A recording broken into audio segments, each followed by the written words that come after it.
நான் என்கிற அந்த உணர்வு எப்பவும் எங்கேயும் எந்த ஒரு சின்ன ஒரு மாற்றமும் ஏற்படாது.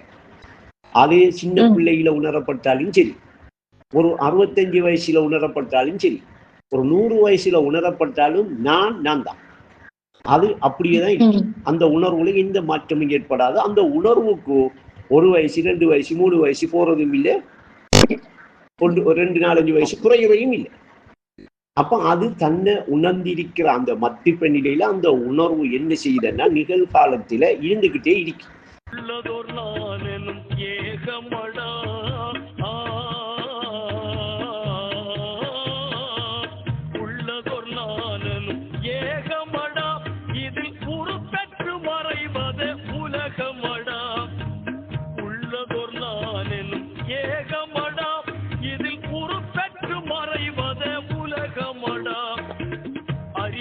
பிறந்த நீ அறியவில்லை, இதை அறிந்திடும் வழியை நீ தேடவில்லை.